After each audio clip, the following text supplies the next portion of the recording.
So because the game is still very early, we don't have a lot of great gameplay footage to show you. So I thought I would go and take a second and kind of explain what's happening in the gameplay so you get a feel for what will happen when you get the game.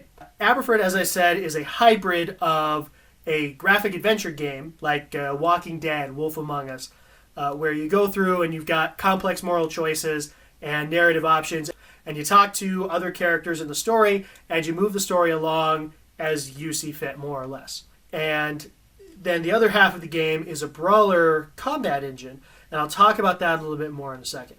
So in Aberford, the story will start, and you will be in charge of one of these 4 women. And who you're in charge of will change scene to scene. So in a particular scene, you are controlling Betty, and you will move through Betty's dialogue options. You'll decide how she responds. And all these responses will be in keeping with the personality of that character. You'll have options within that character's personality, but you'll get to pick how they go. A good example of this is Wolf Among Us. You're playing Bigby. Bigby is an angry person, and he's very frustrated, and people are not nice to him.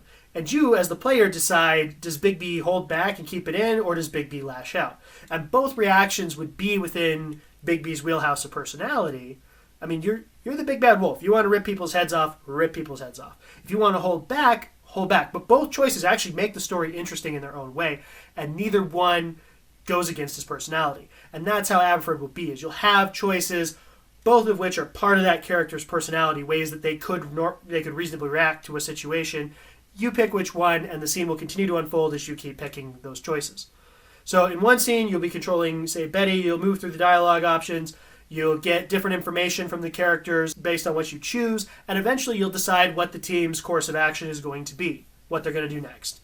And then the game will transition over to combat. And this can be compared to something like Dragon Age or another BioWare game where the characters are talking and all of a sudden somebody bursts in the room and we're in a fight scene. So, but what we went differently here is we didn't want to use dice combat that required RPG elements to play. We wanted this to just be something tangible that you could jump in and play with other people. Something that was timing based and was well suited to co-op. And so we went with a more brawler style engine where your positioning and your timing and your reactions directly control that combat. There's no dice deciding to do 100 points of damage or 3. The damage is based on your fighting skill, your actual in-game skill, your actual skill with the controller. And in these scenes, you'll be controlling one of the women, and the other 3, unless in the story the character you're playing is alone, then you'll be fighting by yourself. But for most of the game, you'll have the other characters there with you, helping you fight. And they'll all be controlled by AI. And the AIs are designed around the personality of these characters. Peggy, for example, is fairly aggressive. She attacks whatever's closest. Whatever she can pick up first, she's on it. Doris is a little more self-sacrificing, the duty aspect. She feels that since she is the toughest of these women, that she should fight the toughest opponent. She goes and finds whichever enemy is the toughest.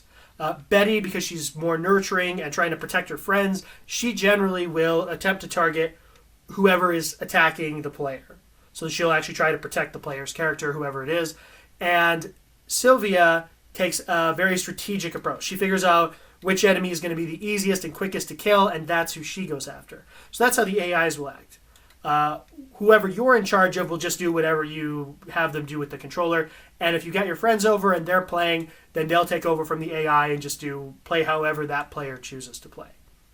So you'll go through these combats. You will beat up the zombies that you are fighting. The zombies come in a wide array of aggressions and strengths and tactics that they will use, whether they'll have weapons or they'll throw things. As you go through the game, you'll encounter varying intelligences of zombie as well, who may set traps or try to surround you and things like that that really make the combat more dynamic and interesting. Once you've defeated those zombies, the game switches back to story mode.